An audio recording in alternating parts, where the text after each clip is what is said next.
Okay, so sa ating pong revelasyon ngayon, magpasimula pa kaninang umaga, ay ating pong itong pinamagatang Fixing Our Eyes to the Things Unseen. Yan. Fixing our eyes to the things unseen. So yan po yan. 2 Corinthians 4:18. So ang sabi po dyan, sa 18, so babasahin ko na lamang po sa Tagalog. Kaya't ang paningin namin ay nakatuon sa mga bagay na dinakikita at hindi sa mga bagay na nakikita, sapagkat panandalian lamang ang mga bagay na nakikita, ngunit walang hanggan ang mga bagay na hindi nakikita. So ito po ay dito po sa aklat po ng Korinto, ito po ay isinulat po ni Apostol Pablo at kanya pong hinihikayat ang mga taga-Korinto sa panahon na siya ay nagmiministeryo pa na maging matatag. Amen. So sabi nga, ito yung pamumuhay na mayroong pananampalataya sa Diyos. Kapag tayo ay mayroong pananampalataya, understood na buhay yung ating pamumuhay sapagkat there is faith. So, sabi nga, kahit na anumang pinagdadaanan natin, sabi ni Paul nung kanyang kapanahunan sa kanyang paglilingkod, hindi sila nasisiraan ng loob kahit na humina ang kanilang katawang lupa. So yan, so kahit na mahina man yung katawan, magkaroon man ng sakit at karamdaman, hindi pa rin na nagigiba yung kanilang pananampalataya. Patuloy na lumalakas yung kanilang espiritu araw-araw. So dapat ganito tayo, sabi sa mga unang talata sa verse 16. So, lagi nating tatandaan na itong mga paalala na ito ni Paul ay mangyari nawa at maranasan natin sa ating mga buhay. Kapag totoo ang ating paglilingkod sa Diyos, mararanasan natin ang lahat ng ito. So sabi ni Paul, he emphasizes that present hardships and fleeting, while spiritual realities such as heaven and God's promises are everlasting. So pag sinabing fleeting, yung panandalian. So ni-emphasize niya na sa ang kasalukuyan ng mga paghihirap, mga pagsubok, mga problema, karamdaman, ito ay pansamantala lamang, panandalian. Samantalang yung ating realidad sa espiritual, ito po ay pinag-uusapan dito ang langit at ang mga pangako ng Diyos na buhay na walang hanggan. So ito yung ibig sabihin ni Paul. Kaya nga, dapat ay mabuhay po tayo sa ating pananampalataya. Buhayin natin yung ating mga pananampalataya. Kasi kapag without faith, wala din tayo. Amen. Kaya dapat na may faith tayo. Whatever happens, dapat yung faith laging buhay. Amen. So, pangmaunawaan po natin ang konteksto ng mensaheng ito, ay bibigyan po natin ng diin yung kung ano yung sinasabi ng pagtuon ng ating mga paningin, or sa English, fixing our eyes. This means that intentionally focusing our attention on spiritual, invisible thoughts rather than only on physical, immediate circumstances. Pag sinabi pong fixing our eyes, ito po ay nakatuon doon sa intention or sinasadyang pagbigay pansin ng ating atensyon sa ating mga espiritual na aspeto sa buhay. Kung paano na nagpo-focus tayo sa ating mga ginagawa, sa ating trabaho, sa ating pag-aaral, ay mas higit nating pagpukusan at intentionally nating gawin na i-focus natin yung ating paningin sa mga espiritual na bagay, yung mga invisible na katotohanan. Yung pag sinabing invisible, sa tingin mo, hindi mangyayari, pero nangyayari pala. Amen po ba? Kaysa doon sa physical at panandali ang mga pinagdadaanan sa buhay. So, bagamat hindi ito nawawala sa bawat isa sa atin, pero masigit natin na bigyan ng pansin yung mga bagay sa ating hinaharap. So, sa buhay na ito, kung bakit napapanahon na ganito yung mga minimensahe sa atin ng Diyos na gusto niya na mas maunawaan natin na dapat nating bigyan o tuunan ng pansin yung ating mga espiritual na aspeto sa buhay. Amen? So, kumbaga, wala na tayong rason, ay hindi ko kasi napakinggan, ay hindi ko sinadaanan sa Biblia yung talata na yan.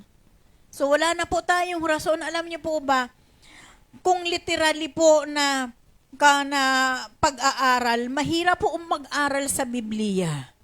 Maliban na lang na ang pananampalataya mo at ang hingiin mo yung patnubay ng Espiritu ng Diyos, mahirap po ang mag-aral. Nandyan yung makakaranas ka ng sumasakit ang iyong ulo. Parang nadidrain or nababurn out yung utak mo. Bakit? Hindi mo maintindihan. Bakit? Wala ang gabay ng Espiritu ng Diyos. Pero kapag may gabay, so bakit ang malalalim itong mga revelasyon na ito? Bakit binibigyan ng kaunawaan sa atin ng Diyos? Sapagkat ito na po yung panahon. Hindi bukas, hindi sa makalawa, hindi sa sunod na taon, kundi ngayon na. Bigyan natin ng atensyon yung ating mga espiritual na aspeto ng buhay. Alam niyo po ba, sayang po ng pagkakataon. Lumalalim na tayo sa ministry or tumatagal na, kakaupo, pero mas kulang pa yung ating kaunawaan. Baka hindi natin namamalayan, matulad tayo doon sa 70 years old. Ngayon lang niya nalaman na may kaligtasan pala. Amen po? So, ilang taon na ba tayo sa ministry? Lahat tayo nagpasimula sa walang pananampalataya. Dahil mayroon tayong narinig na salita ng Diyos, umusbong ang sinliit ng butil ng mustasa na pananampalataya. Kaya tayo ngayon ay natuto, nakarinig, isinabuhay, inapply. Kaya ito yung bunga ngayon, paglago. Lumalago po ba kayo? Amen. So, bigyan pa natin na ano ba yung ibig pa nga ipakahulugan ng mensahe na ito ni Paul sa mga taga-Korinto. Na sa ating kapanahunan ngayon, binigyan niya ng diin yung temporal struggles, yung temporary struggles. Ibig sabihin, mga earthly sufferings, yan. Mga maka-worldly na mga pinagdadaanan, kasama yung sakit, kasama yung problema na kung saan i-describe ni Paul, sabi niya, these are described as light and momentary or passing away quickly compared to eternity. Pag sinabing temporary, mga temporal things, ibig sabihin pangsamantala, panandalian. Ibig sabihin, yung lahat na sitwasyon sa mundo ay may hangganan. Amen. May hangganan. Yung sakit, may hangganan. Amen po ba? Mapalad po tayo kapag on the spot nakaranas tayo ng himala ng Diyos. Pero kapag ang sakit ay tumagal ng taon, magpasimula sa araw, buwan, taon, ayan po ay tinatawag na po yan na temporal sufferings. Amen po ba? Illness, problems. So, this is a light and momentary, passing away quickly compared to eternity.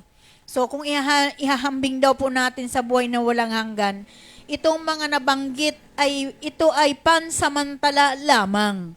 Kaya alam niyo po, yung ang iba sa atin, mga literal pa, ang kanilang kaunawaan. Kaya lagi tayong manalangin that God may give us understanding through the power of the Holy Spirit to empower us na maintindihan natin ang salita ng Diyos. Kasi marami sa atin ang hindi nakakaintindi. Sa kabila ng matagal na nag-church, pero ang pangunawa nila, kapag ikaw ay may sakit, parang kapag nakikita mo na naghihirap yung mahal mo sa buhay, sasabihin natin, nako, sana nga mamatay na lang siya para hindi na siya maghirap. Pero alam niyo po ba, hindi po kasi ganun eh. Yung concern natin doon, yung kanyang spiritual na aspects, ang tanong, ready na ba siya doon sa sitwasyon na gusto natin na puntahan niya? Amen? Ready na kaya siya? Amen? Alam niyo po, sa mga nangyayari po ngayon sa ministry, kung mapapansin po natin, there are brethrens, mga kapatid na talagang umuwi na sila kay Lord. At alam naman nating lahat kung paano at kung gaano natin talaga nilaban sa pakikibagbakang espiritual yung kanilang kaluluwa na makabalik talaga sa Panginoon. Kasi kung sila lamang yung asahan natin, hindi natin sila pwedeng asahan. Hindi tayo pwedeng maging panatag. Amen po.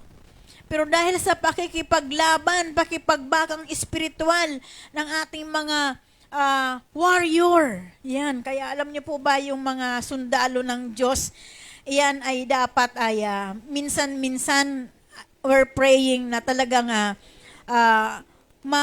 patuloy silang ma-empower upang patuloy din silang magamit. Amen? Kasi alam niyo po ba, sabi nga, isang kaluluwa ang magbalik loob sa Diyos, laksa-laksang anghel ang magkakasayahan sa langit. At iyan din ay mayroon din tayong sinatawag na heavenly reward. May reward din tayo. Bakit? May bahagi tayo kung bakit sila napunta doon sa taas sa langit. Amen po ba? Kaya sikapin natin na patuloy tayong nagagamit ng Diyos. Magamit ka, gusto mong magamit, yung maggagamitan sa iyo ay mayroong positibo na kung saan magamit ka ng isang tao papunta sa langit.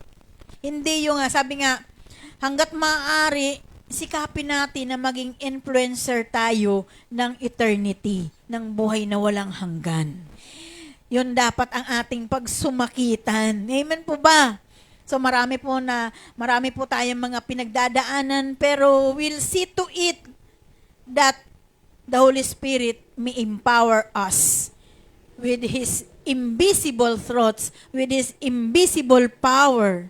Amen. So sabi nga tayo ay mayroon tayong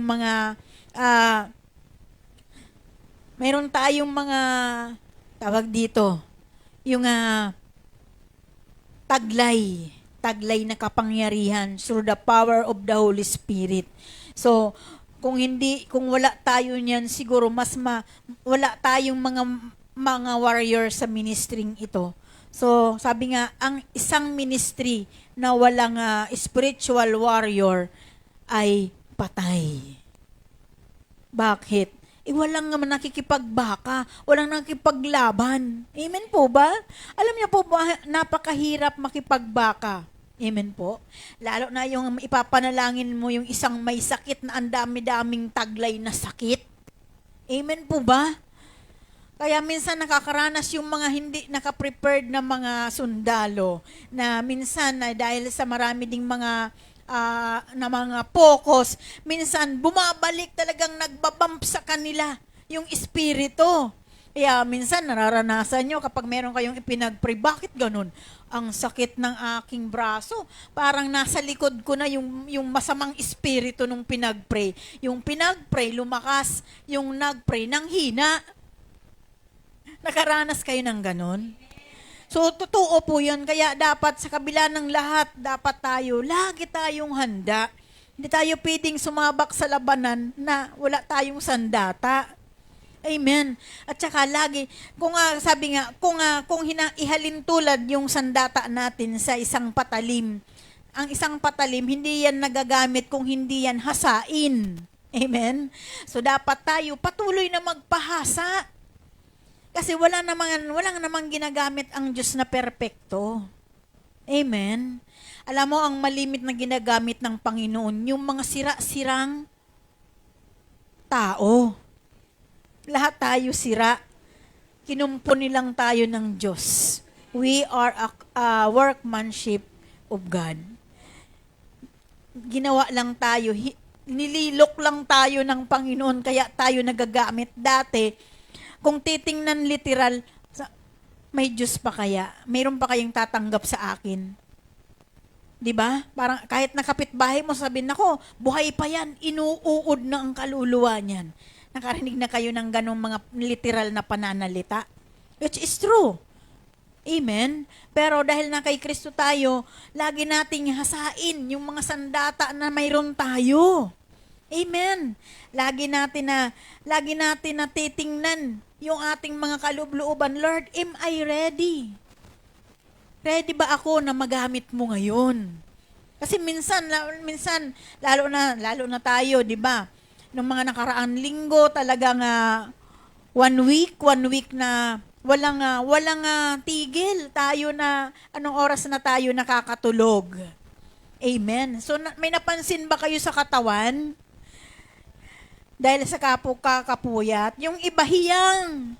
Alam niyo po ba, isa po sa napansin ko sa aking physical body, ay bumaba po ako ng 1.5 timbang. 1.5 kilo. Kaya kung mapapansin niyo po, yung pantalon ko maluag yung mga damit ko ngayon, ang luluag, parang pakiramdam ko, parang magaan ako, parang papel.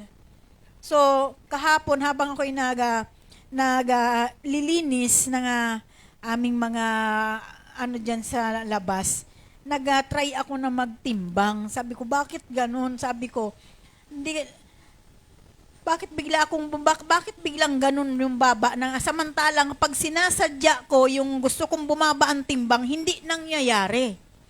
Pero yung hindi ko sinasadya, pinapangyari. So sabi ko, ay ganun pala dapat, yung hindi mo na talaga, hindi na maging intention yung gusto mo talagang magpababa ng timbang. Hayaan na lang natin ang kalooban ng Panginoon ang mangyari sa buhay natin. So wag kayong ma-offend na pag sinabihan kayo, ang lusog-lusog. Siyempre malusog tayo kasi lagi tayong busog ng Espiritu ng Diyos. Ibig sabihin yan, malusog ang spiritual, malusog ka pa sa physical.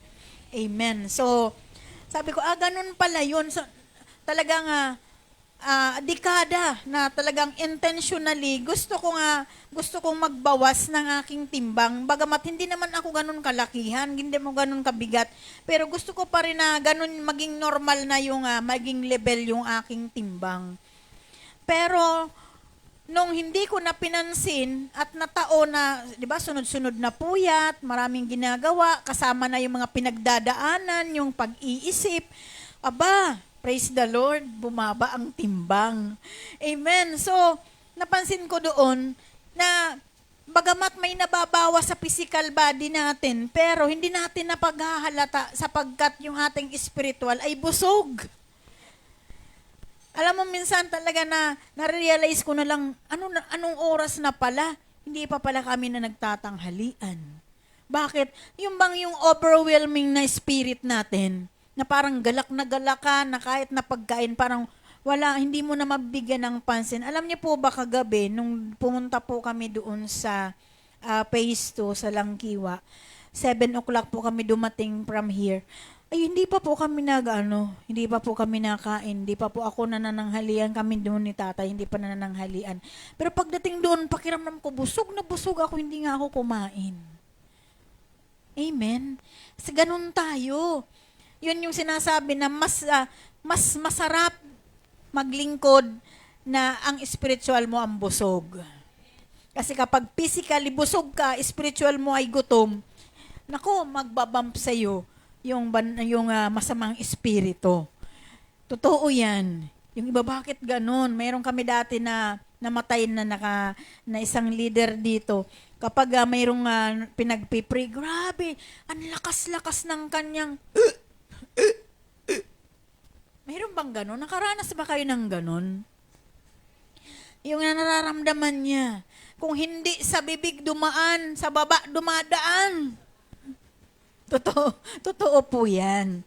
So, we must be ready. Amen. So, lagi nating hasayan yung ating mga patalim, yung ating mga sandata. Nang sa ganun, ay patuloy tayong maghamit at ang bunga niyan ay paglago. Amen. So, kung bibigyan din natin ng pansin na kung paano na sinabi ni Paul na yung eternal na perspective or yung pananaw, yung pangwalang hanggan na pananaw. It encourages investing in things that last. So, pag sinabing pangwalang hanggang pananaw, ito'y nag-uudyok sa atin, hinihimok tayo na mag-invest doon sa mga bagay na pangmatagalan. Amen. So, pangmatagalan na mga bagay, hindi yung pangsamantalang bagay. Amen po. Kaya nga, sabi nga, sa ating mga pag-i-invest, sa ating mga pamilya, titingnan natin kung yung ating bang pinagtatamnan ay worthy sa mga itinatanim natin. Amen po ba? Kasi baka mamaya, nagtanim ka ng salita ng Diyos, pinakinggan sa kabila, pagdating sa kabila, pinalabas. Back to normal life. Amen po ba? Niwala ba kayo na kapag binigyan natin ng pansin, yung mga napapakinggan natin, yung mga spiritual na pangangaral sa atin, ay malaki po ang impact sa buhay. Nagkakaroon ito, nagbubunga ito sa atin mga buhay. Amen po ba? So, lagi nating tatandaan na sa bawat sitwasyon ng buhay natin, mayroong Diyos na gumagawa, mayroong Diyos na naghihimala, at mayroong Diyos na tumutugon sa lahat na ating mga daing o panalangin. So, sinabi rin ni Paul kung paano natin ito i-apply sa ating mga buhay. So, sa kapanahunan natin ngayon, marami ang mga tao, kahit na nakakilala na kay Kristo, na hindi nakakapag-overcome sa kabiguan. So, hindi nila ito napagtatagumpayan. Kaya nga, sabi nga ni Paul, we must need to overcome despair. This used to encourage believers not to lose heart during suffering by comparing it to the future weight of glory. So, lagi nating tatandaan. O sabi nga, isang susi upang mapagtagumpayan natin ang mga kabiguan na ito ay huwag tayong mawala ng pag-asa. Sa panahon na mayroon tayong mga pinagdadaanan, ay still yung ating pananampalataya. Amen. Sapagkat sabi nga, yung ating pansamantalang sufferings, ay ikinukumpara ito sa ating hinaharap na kung saan mayroong bigat ng kaluwalhatian, yung walang hanggang kaluwalhatian na naghihintay sa atin as a reward from heaven. Amen. So, nakakaranas man tayo dito ng hirap, nakakaranas man tayo dito ng tagtuyot, pagdating sa langit, di na natin mararanasan yan. Amen po. Hello, sabi nga, mapalad yung mga nauna na sa atin. Ang katotohanan yan, bakit ka malulungkot? Sabi ko nga, isang pagpapalakas doon sa mga naiwan ng ating kapatid na nakahimlay ngayon. Anak, hindi ka naman dapat malungkot, normal yung kalungkutan. Ang isipin mo, ang ipagpasalamat mo sa Diyos, nakapanagumpay ang iyong nanay. Napagtagumpayan niya na dito sa suffering sa lupa, nagwi-wait na lang siya sa pagbabalik ng Diyos. Sabi ko, mas bigyan mo ng focus ngayon yung buhay mo na magkaroon ka ng spiritual na paglago. Amen. Sabi nga daw ng isang kapatid, huwag mong bigyan ng pansin yung pag-iyak ng kapitbahay. Ang bigyan mo ng pansin kung ano yung motibo mo sa pag-iyak na sarili mo. Mayroon kasing isang miyembro na iyak ng iyak. Sobrang iyak. So, tapos sabi daw, ate, iyak ng iyak si ganito. O, wag mong pansinin yung pag-iyak ng kapitbahay mo. Ang bigyan mo ng pansin kung ano yung iniiyak mo. Amen. Alam mo naman na talagang kung sa katatagan, matatag na yung ibang pamilya ng mga ating kapatiran. So ganun tayo. It's normal to grieve. Normal yun. Dahil si Jesus Christ man ay nagkaroon din siya ng pagdadalamhati. Nung pinaalam ni Martha at ni Mary na nagkasakit si Lazarus, na naantala yung pag-respond ni Jesus hanggang sa nalaman niya na nung siya'y pumunta na, wala na pala si Lazarus. Nung dumating si Jesus, narungkot siya. Bakit siya nalungkot? Because he remembered, naalala ni Jesus yung pinagsamahan nila ni Lazarus. Sa atin, 'di ba, sa mga pamilya natin, hindi lahat sa pamilya natin ay nakakilala sa Panginoon. So, ibig sabihin, hindi pantay-pantay yung faith. So, may mga panahon na siguro yung ibang kapamilya, kaya sila nalulungkot, kaya sila umiiyak, it's because naalala nila yung mahal nila sa buhay na namatay, na nawala.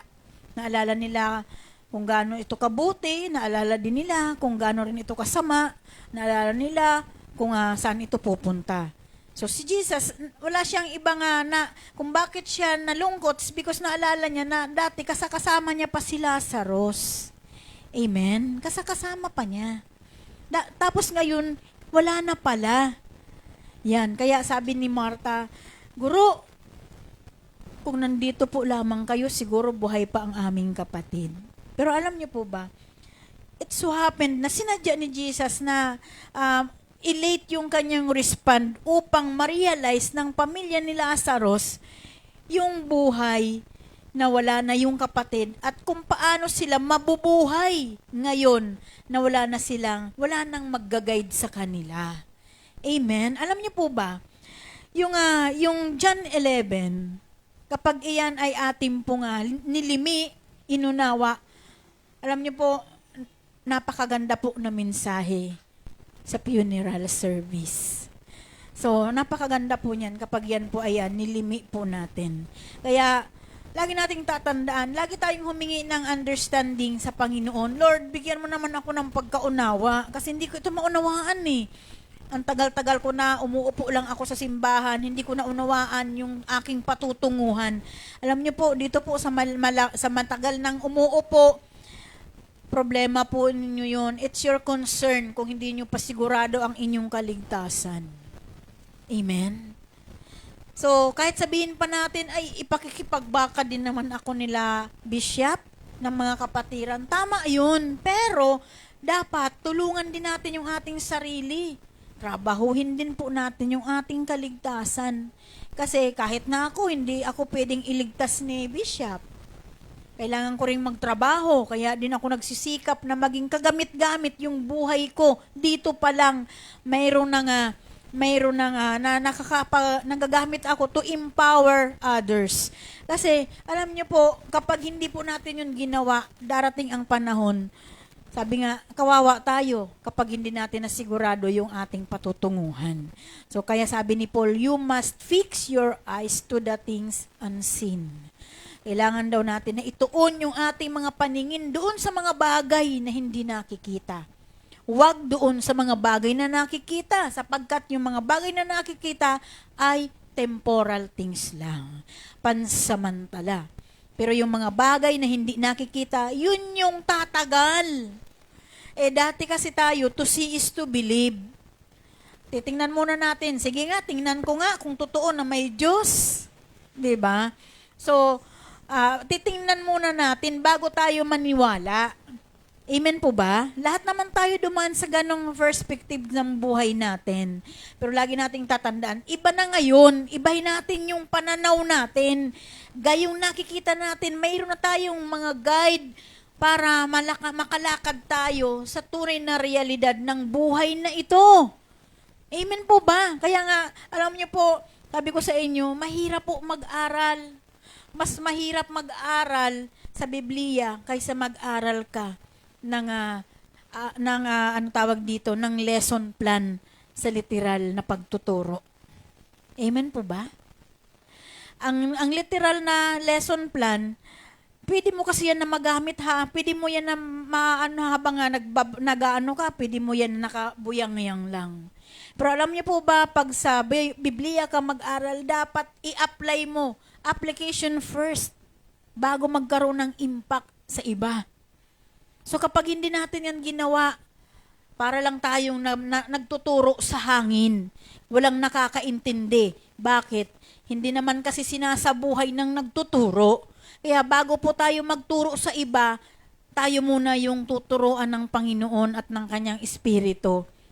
Kaya hindi tayo pwedeng magturo lang ng magturo, pero tayo hindi naman nagpapaturo. Amen po ba?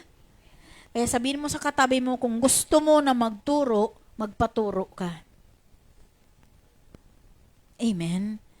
Kasi Alam niyo po, yun po talaga yung napakahalaga. Paano mo makikita na yung sharing mo sa pamilya mo, yung sharing mo sa kaibigan mo, nag-impact. Kapag nakita mo na may nabago na sa kanya, magpasalamat ka sa Panginoon.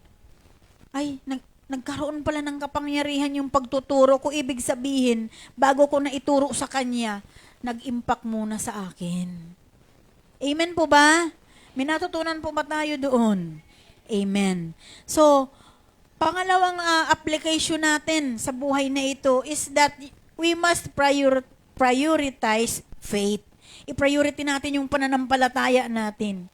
This reminds believers to value spiritual life over material possessions and temporary earthly circumstances. So, i-prioritize natin yung pananampalataya. Ibahin natin yung pananaw. Kung dati, kita mo na bago maniwala, pero ngayon iba, maniwala ka. Believe and you will see. Amen po ba? Hello? May natutunan po ba tayo doon? Laging pinapaalala sa atin bilang mga mananampalataya na pahalagahan natin ang spiritual na buhay natin. Kumpara doon sa material na mga pag-aari natin. Amen po ba? Kaya ang nakakalungkot, alam niyo po ba, marami pong mga mayayaman na hindi po alam na mayroong kaligtasan. Amen? Kaya, ang prayer natin, patuloy tayong magamit ng Panginoon, kimayaman man o mahirap man yung pagdalhan sa atin ng Diyos, sundin lang natin ang kalooban ng Panginoon sapagkat siya yung ating kompas. Si Lord yung magdadala sa atin, huwag kayong matakot kung saan kayo dalhin ng Panginoon. Amen po ba? Kasi yun yung kanyang kalooban. Huwag tayo nga natatakot na magturo o dalhin ng Panginoon sa isang lugar na hindi natin kilala. Hindi ka dadalhin doon ng Diyos kung hindi kanya sasamahan. Amen. So, napakabuti ng Panginoon. At isa pa na contextual na application sa buhay natin is that yung ating daily life strategy. Ano ba yung mga strategy natin sa buhay na ito? Kung ang strategy ng buhay natin ay taliwas doon sa katwiran ng Panginoon, baguhin natin. Amen po ba? Sabi dito, what is a daily life strategy? It encourages walking by faith and trusting God rather than relying only on what can be seen. So, ibig sabihin, hinihimok tayo na lumakad tayo sa pamamagitan ng ating pananampalataya na mayroong pagtitiwala sa Diyos. Kaysa mag-rely daw tayo doon lamang sa mga bagay na nakikita, pagalawin natin yung ating pananampalataya at magtiwala tayo sa Diyos na lahat ng bagay kayang ibigay sa atin ng Panginoon. Lahat ng bagay kaya nga to pa rin ng Diyos kapag nakikita niya na mayroon tayong puso na nagpapaturo. Amen. Salamat sa Panginoon at sabi nga, kung titingnan din natin yung ibang konsepto, ano ba ito nga, yung mga bagay kumbaga yung paningin natin doon sa mga bagay na hindi nakikita. Ibig sabihin, isentro lamang natin yung ating isip, yung ating paningin doon sa mga bagay na mayroong kaugnayan sa pagkatawag sa atin. Amen po. Hello. Kasi kapag hindi mo tinutok yung focus mo sa kung bakit ka tinawag ng Diyos, mawawalan ka ng focus, marerefocus ka. Mawawalan ka ng direction. Kaya minsan na nalalaps mo na yung dapat na hindi mo dapat nalalaps mo yon. At bakit? Kasi refocus na yung iyong paglilingkod sa Diyos. And then, sabi dito, we must walking by faith, not by sight. Ibig sabihin, sabi sa 2 Corinthians 5:7, this encourages Christians to live based on trust in God's promises and spiritual realities rather than relying solely on physical circumstances or immediate human understanding.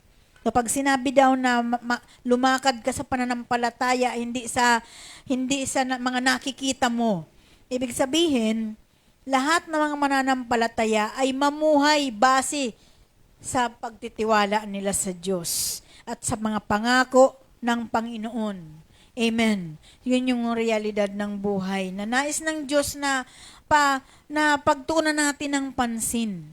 At pag sinabi naman na eternal perspective, ito yung pangwalang hanggang pananaw, having a long-term heavenly viewpoint rather than a short-term earthly one.